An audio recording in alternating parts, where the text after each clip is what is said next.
നമസ്കാരം. അനു ഓൺലൈനിലേക്ക് ഏവർക്കും സ്വാഗതം. 10ാം തരത്തിലെ കേരള പാഠാവലി ആദ്യത്തെ യൂണിറ്റ് ഭാഷ പൂത്തും സംസ്കാരം തളിർത്തും. ഈ യൂണിറ്റിലെ ആദ്യത്തെ പാഠമാണ് ഇന്നത്തെ ക്ലാസ്. ഭാഷാപിതാവായ എഴുത്തച്ഛൻ രചിച്ച ശ്രീ മഹാഭാരതം കിളിപ്പാട്ടിലെ ദ്രോണപർവ്വത്തിൽ നിന്നാണ് കവിതാഭാഗം എടുത്തിട്ടുള്ളത്. പാഠഭാഗത്തിൻ്റെ പേര് കഥകളതിമോഹനം. ഇനി നമുക്ക് പ്രവേശകത്തിലേക്ക് പോവാം. ഭാഷ പൂത്തും സംസ്കാരം തളിർത്തും യൂണിറ്റിൻ്റെ പ്രവേശകമായി നൽകിയിരിക്കുന്നത് മലയാള സാഹിത്യത്തിലെ എക്കാലത്തെയും വലിയ ഇതിഹാസമായി മാറിയ എഴുത്തുകാരൻ OV വിജയൻ്റെ പ്രശസ്തമായ നോവൽ ഖസാക്കിൻ്റെ ഇതിഹാസത്തിലെ ഒരു ഭാഗമാണ്. നമുക്ക് നോവൽ ഭാഗം വായിക്കാം. ഇന്ന് ആര് കഥ പറയാ? അയാൾ പറഞ്ഞു. എന്ത് കഥയാ വേണ്ടത്? കുട്ടികളെല്ലാവരും ഒന്നിച്ച് സംസാരിക്കാൻ തുടങ്ങി. സാർ സാർ, സുറുമയിട്ട പെൺകുട്ടി കൈ ഉയർത്തിക്കാട്ടി. പറയൂ, രവി പറഞ്ഞു. സാർ, ആരും ചാകാത്ത കഥ. രവി ചിരിച്ചുപോയി. അവൾ തുടുത്തു. എന്താ പേര്? രവി ചോദിച്ചു. കുഞ്ഞാമിന. ശരി, രവി പറഞ്ഞു. രവി കഥ പറയാനൊരുങ്ങി.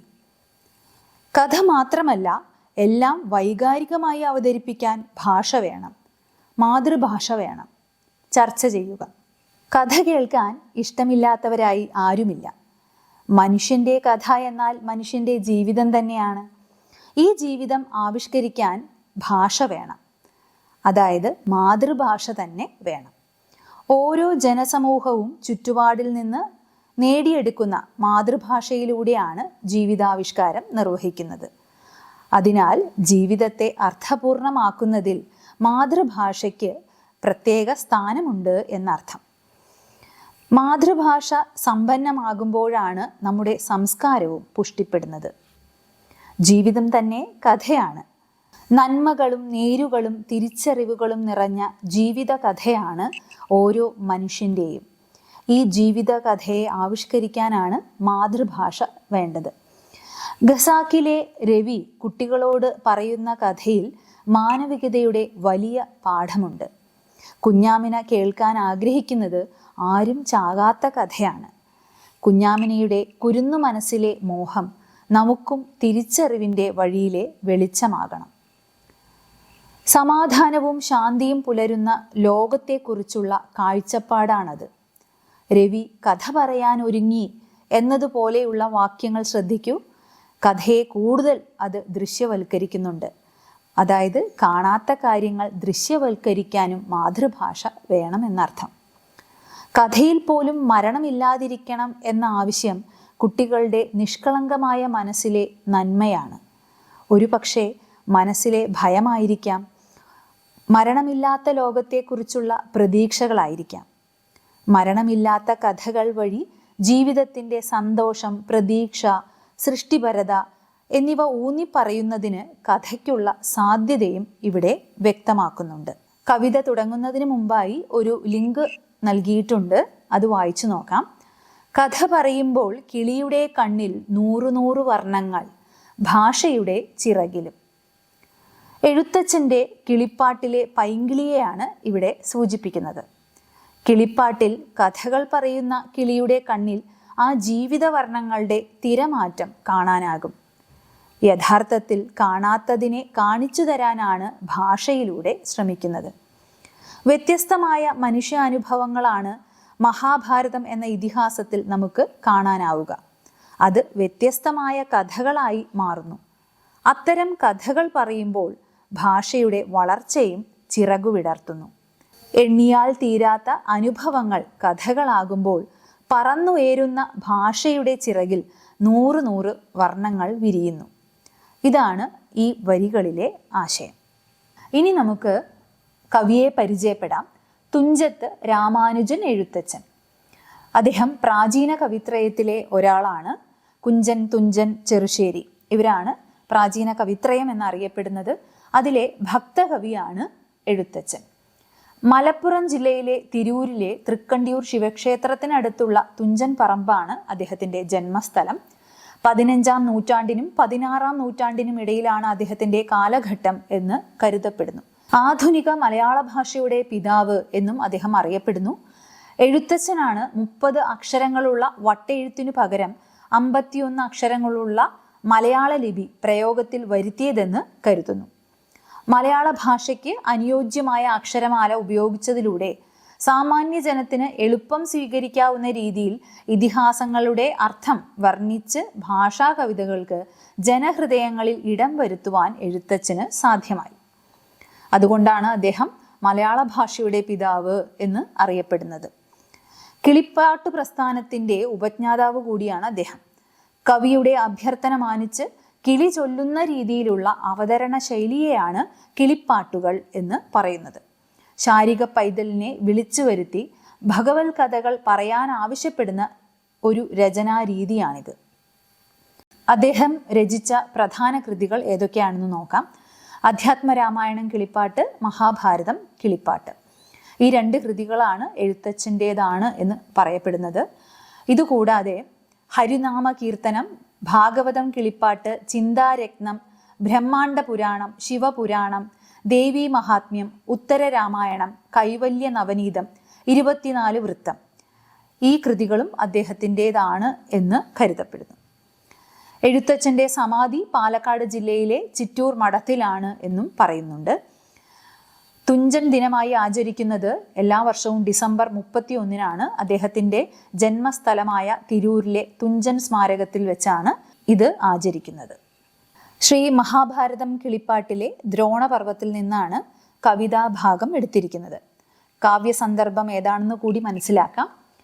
സഹോദരന്മാരുടെ മക്കൾ തമ്മിൽ രാജാധികാരത്തിനു വേണ്ടി നടത്തിയ കൊടിയ യുദ്ധവും ആ യുദ്ധം മാനവരാശിക്ക് വരുത്തി വയ്ക്കുന്ന മഹാവിപത്തിനെ കുറിച്ചുള്ള താക്കീതുമാണ് മഹാഭാരതം എന്ന ഇതിഹാസത്തിൽ ആവിഷ്കരിച്ചിരിക്കുന്നത്.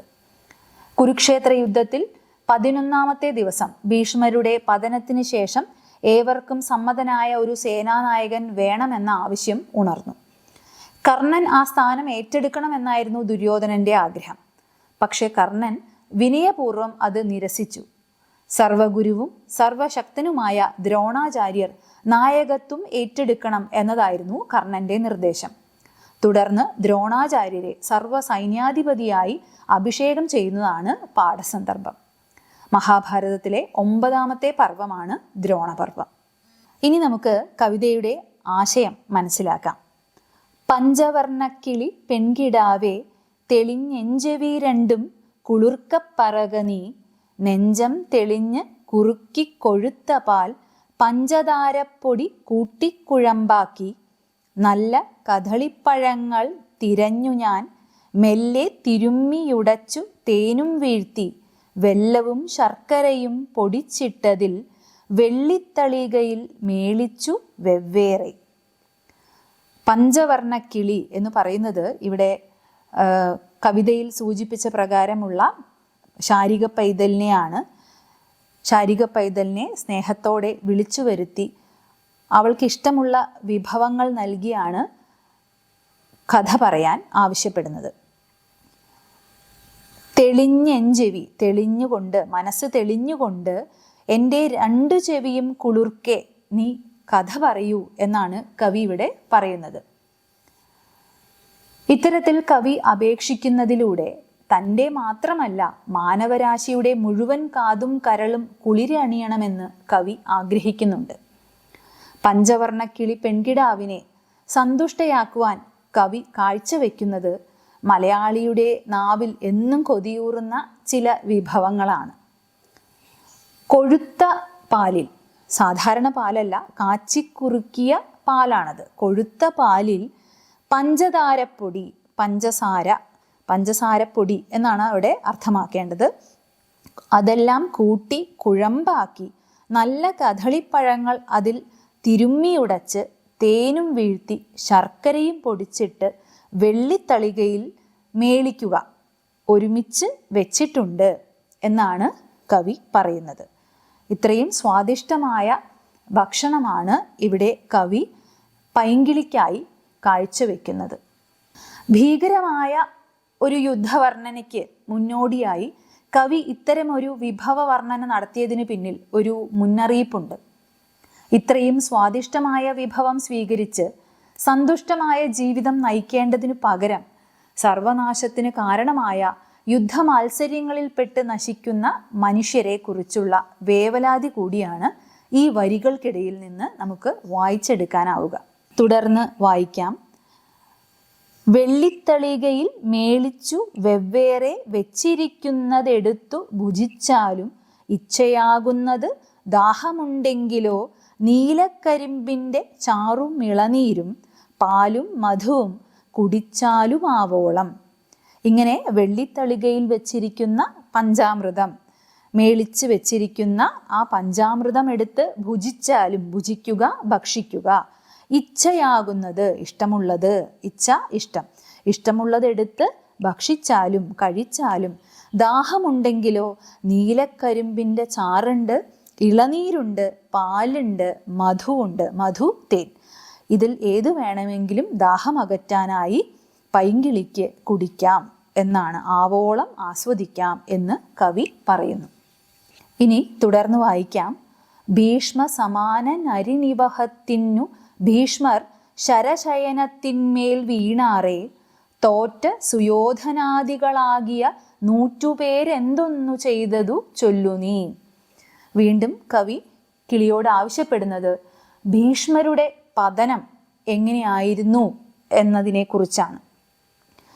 ശിഖണ്ഡിയെ മുൻനിർത്തി അർജുനൻ എയ്ത അമ്പിന്മേൽ ശരശയനം, ശരങ്ങളുടെ ശയനം, മെത്ത, അതിലാണ് ഭീഷ്മർ 18 ദിവസവും കിടന്ന് ആ യുദ്ധത്തിൻ്റെ എല്ലാ ഭീകരതയും കണ്ട് മനസ്സുമടുത്ത് സ്വയം മരണം കൈവരിച്ചത്. ആ പതനത്തെക്കുറിച്ച് നീ പറയൂ. വീണാറേ, വാക്ക് ശ്രദ്ധിക്കുക. 15-16 നൂറ്റാണ്ടിലെ മലയാള ഭാഷയുടെ വികസനത്തിൻ്റെ ആ കാലഘട്ടത്തിലുണ്ടായ ഭാഷാപദങ്ങൾ കൂടി ശ്രദ്ധിക്കേണ്ടതുണ്ട്. വീണ കഥ അല്ലെ, വീണാറേ, അങ്ങനെ അത്തരത്തിൽ ഭീഷ്മ പിതാമഹൻ വീണ കഥയും നീ പാടൂ. അതുകൂടാതെ തോറ്റ സുയോധനാദികളായികിയ, സുയോധനൻ കൗരവപക്ഷത്തെ അല്ലെങ്കിൽ കൗരവരിൽ മൂത്തവനായ സുയോധനൻ, ദുര്യോധനൻ എന്നൊരു പേരും അദ്ദേഹത്തിനുണ്ട്. അത്തരത്തിൽ ദുര്യോധനാദികളായ 100 പേരാണ് കൗരവർ അല്ലേ. 101 പേരാണ് യഥാർത്ഥത്തിൽ കൗരവർ. അതിൽ ഒരാൾ പെൺകുട്ടിയാണ്, ദുശ്ശള എന്നു പേരുള്ള സഹോദരി, 100 പേരുടെ സഹോദരി. അപ്പം ഈ 100 പേരും യുദ്ധത്തിൽ മരണമടഞ്ഞു. അതായത് ഈ ദുരിതങ്ങളുടെ കാഴ്ച നീ വർണ്ണിക്കൂ എന്നാണ് പറയുന്നത്. ഭീഷ്മരുടെ പതനം എന്ന് പറയുന്നത് മറ്റൊരു പ്രതീകമാണ്. കടുത്ത ജീവിത ദുരിതങ്ങളുടെ പ്രതീകമാണ് ഭീഷ്മ പിതാമഹൻ കിടക്കുന്ന ആ ശരശയ്യ. കൂടാതെ ദുര്യോധനാദികളായ 100 പതനമാകട്ടെ അതിലേറെ ദയനീയമായിരുന്നു. കാക്കയും കഴുകനും കുറുനരിയും കീറിപ്പറിച്ച കൗരവരുടെ അന്ത്യദിനങ്ങളായിരുന്നു. അതുകൂടി പാടണമെന്നാണ് ഇവിടെ കവി പൈങ്കിളിയോട് പറയുന്നത്. ഇഷ്ടവിഭവം നൽകി കിളിപ്പെണ്ണിനെ സന്തുഷ്ടയാക്കി കവി ആവശ്യപ്പെടുന്നത് ഇത്തരത്തിലുള്ള യുദ്ധത്തിൻ്റെ പരിണാമങ്ങളെക്കുറിച്ചാണ്, അതിൻ്റെ ദയനീയമായ അവസ്ഥകളെക്കുറിച്ചാണ്, അശാന്തിയെക്കുറിച്ചാണ് എന്നതാണ് ഇവിടുത്തെ വൈരുദ്ധ്യം. ചൊല്ലുവാനാവതില്ലെങ്കിലും മൊട്ടൊട്ടു ചൊല്ലുന്നതുണ്ടും കനക്കെ ചുരുക്കി ഞാൻ. ഇത് പൈങ്കിളി കവിയോട് തിരിച്ച് മറുപടി പറയുന്നതാണ്. ചൊല്ലുവാനാവതില്ലെങ്കിലും, ആവതില്ല, ആവില്ല. അതായത് മഹാഭാരതം എന്ന ഇതിഹാസത്തെ സമ്പൂർണമായി വിസ്തരിച്ച് പറയാനാവില്ലെങ്കിലും ഒട്ടൊട്ട് അല്പാൽപമായി ചൊല്ലുന്നുണ്ട്, ഞാൻ പറയുന്നുണ്ട്. കനക്കെ ചുരുക്കി ഞാൻ, ചുരുക്കി ഞാൻ പറയാം. ചുരുക്കി പറയുമ്പോഴും കനക്കെ ചുരുക്കി പറയാം എന്നാണ് പൈങ്കിളി പറയുന്നത്. വിസ്തരിച്ച് പറയാനായില്ലെങ്കിലും അതിലെ സാരാംശം ഒട്ടും ചോർന്നു പോകാതെ കനത്തിൽ തന്നെ ചുരുക്കി ഞാൻ പറയുന്നുണ്ട് എന്നതാണ് അവിടെ സൂചന. തുടർന്നുള്ള വരികൾ വായിക്കാം. വൻപനാം കർണനോടാശു സുയോധനൻ അൻപോടു സേനാപതിയാക നീയെന്നാൻ. വൻപനാം കർണൻ, ദുര്യോധനൻ്റെ ഏറ്റവും അടുത്ത സുഹൃത്താണ് കർണൻ. യഥാർത്ഥത്തിൽ പാണ്ഡവരിലെ മൂത്തവനാണ് കർണൻ. പക്ഷേ ഈ കഥയൊന്നും അറിയാതെ കർണൻ കൗരവപക്ഷത്ത് ചേർന്നിരിക്കുകയാണ്. കുന്തിദേവിയുടെ മൂത്ത പുത്രനാണ് കർണൻ. അതുമാത്രമല്ല, ഒരുപാട് വ്യക്തിത്വവും ഗുണങ്ങളുമുള്ള ഒരു വ്യക്തി കൂടിയാണ് കർണൻ. അങ്ങനെയുള്ള കർണനോട് ദുര്യോധനൻ അൻപോട് സ്നേഹത്തോടു കൂടി എന്താണ് പറഞ്ഞത്? അടുത്ത സേനാധിപതിയാകൂ എന്ന് ആവശ്യപ്പെടുന്നു. കർണനും മന്ദസ്മിതം ചെയ്തു ചൊല്ലിനാൻ, കർണസുഖം ഞാൻ പറകയില്ലാരോടും. കർണൻ മന്ദസ്മിതം ചെയ്തു, പുഞ്ചിരിച്ചു, മന്ദസ്മിതം പുഞ്ചിരിച്ചു. ചൊല്ലിനാൻ അവൻ പറഞ്ഞു, കർണസുഖം ഞാൻ പറകയില്ലാരോടും, ആരോടും ഞാൻ കാതു കുളിർപ്പിക്കുന്ന വാക്കുകൾ പറയാറില്ല എന്ന് കർണൻ പുഞ്ചിരിച്ചുകൊണ്ട് ദുര്യോധനനോട് പറയുന്നു. ദ്രോണരാമാചാര്യൻ താനിരിക്കെയെന്തു മാനിച്ചു മറ്റുള്ളോർ നിർത്തുന്നിതു പട. പട യുദ്ധം. യുദ്ധം അനിവാര്യമായിരിക്കെ ദ്രോണാചാര്യരെ പോലെ ശ്രേഷ്ഠനായുള്ള മാനിക്കേണ്ടവനായിട്ടുള്ള ഒരു വ്യക്തി കൗരവപക്ഷത്തിരിക്കെ താൻ എന്തിനാണ് സേനാധിപതിയാകുന്നത്? അദ്ദേഹത്തെയാണ് അടുത്ത സൈന്യാധിപനാക്കേണ്ടത് എന്ന അഭിപ്രായമാണ് കർണനുള്ളത്. കർണന് കർണസുഖമുള്ള കാര്യങ്ങൾ പറയാൻ ആവില്ല എന്ന് പ്രസ്താവിക്കുന്നതിലൂടെ കവി അത്തരത്തിൽ സുഖമുള്ള കാര്യങ്ങൾ മാത്രം പറഞ്ഞ് പ്രിയം നേടുന്ന സമൂഹത്തിലെ ചില ആളുകളെ വിമർശിക്കുക കൂടി ചെയ്യുന്നുണ്ട്. ഇവിടെ കർണനെ പോലെ വ്യക്തിത്വമുള്ള ധർമ്മനിഷ്ഠയുള്ള ആളുകളും കൗരവപക്ഷത്തുണ്ട് എന്ന് സൂചിപ്പിക്കുകയാണ് കവി. അങ്ങനെയുള്ള വ്യക്തികളെക്കുറിച്ചുകൂടി നീ പാടൂ എന്ന് പൈങ്കിളിയോട് ആവശ്യപ്പെടുന്നു കവി. തുടർന്ന് വായിക്കാം. മന്നവ കേൾക്ക, ഭരദ്വാജനന്ദനൻ നിന്നുള്ള യോദ്ധാക്കളിൽ പ്രബലാധിപൻ. മന്നവ രാജാവേ എന്ന് വെച്ചാൽ ഇവിടെ ദുര്യോധനെയാണ് വിളിക്കുന്നത്. കർണൻ പറയാണ്, അല്ലയോ രാജാവേ, ഭരദ്വാജനന്ദനൻ, ഭരദ്വാജന്റെ പുത്രൻ. ഭരദ്വാജന്റെ പുത്രൻ ആരാണിവിടെ? ദ്രോണാചാര്യരാണ്. അദ്ദേഹമാണ് യോദ്ധാക്കളിൽ പ്രബലനായിട്ടുള്ളവൻ, ശ്രേഷ്ഠനായിട്ടുള്ളവൻ. അങ്ങനെയുള്ള ഒരു വ്യക്തി കൗരവപക്ഷത്തിരിക്കെ ദ്രോണാചാര്യരാണ് അടുത്ത സൈന്യാധിപനാകേണ്ടത്. പിന്നെ ഞാൻ പക്ഷേ ഭരിക്കുന്നതുമുണ്ടു, അതിനുശേഷം വേണമെങ്കിൽ ഞാൻ സൈന്യാധിപനാകാം എന്നും കർണൻ പറയുന്നു. മന്നവ സങ്കടമുണ്ടാകയില്ലേതും. വീണ്ടും പറയുന്നു, അങ്ങയുടെ ആവശ്യം ഞാൻ ഇത്തരത്തിൽ നിരസിച്ചതുകൊണ്ട് സങ്കടമുണ്ടാകരുതേ. മാനിയായുള്ള സുയോധനൻ ദ്രോണരെ സേനാപതിയായ അഭിഷേകവും ചെയ്താൻ. മാനിയായുള്ള, കർണന്റെ വാക്കുകൾ മാനിച്ച സുയോധനൻ ദ്രോണാചാര്യരെ സേനാധിപതിയായി അഭിഷേകവും ചെയ്തു എന്നാണ് കവിത പറഞ്ഞ് അവസാനിക്കുന്നത്. ഇത്തരത്തിൽ അനിവാര്യമായ ഒരു യുദ്ധത്തിൽ കുലഗുരുവായ ദ്രോണരെ സേനാധിപതിയാക്കുന്നത് വഴി യുദ്ധം വീണ്ടും കനക്കുന്നു. ഇതുവഴി ഇരുപക്ഷത്തും വലിയ നാശനഷ്ടമാണ് ഉണ്ടാകുന്നത്. ഇതുകൂടി കവി ഇതിലൂടെ സൂചിപ്പിക്കുന്നുണ്ട്. തെളിഞ്ഞ ഭാഷയും കേരളീയതയും പ്രയോഗങ്ങളും കൊണ്ട് ഈ പാഠഭാഗം സമ്പന്നമാണ്. യുദ്ധവും മത്സരവും മാനവരാശിക്ക് സന്തോഷവും സമാധാനവും നൽകുന്നതിന് പകരം കടുത്ത ദുഃഖവും അശാന്തിയുമാണ് നൽകുന്നത് എന്ന് എഴുത്തച്ഛൻ ഓർമ്മപ്പെടുത്തുന്നു. നമുക്ക് ചുറ്റുമുള്ള സമകാലിക സംഭവങ്ങളും മാധ്യമങ്ങളിൽ വരുന്ന യുദ്ധത്തെക്കുറിച്ചുള്ള വാർത്തകൾ കൂടി ഇതോടൊപ്പം ചേർത്ത് വായിക്കുന്നത് ഉചിതമായിരിക്കും. കവിതയുടെ ആശയം ഏവരും മനസ്സിലാക്കി കാണുമെന്ന് കരുതുന്നു. അടുത്ത ക്ലാസ്സിൽ ഈ പാഠഭാഗവുമായി ബന്ധപ്പെട്ട ചോദ്യോത്തരങ്ങളാണ്. ഇന്നത്തെ ക്ലാസ് ഇവിടെ അവസാനിപ്പിക്കുകയാണ്. നന്ദി, നമസ്കാരം.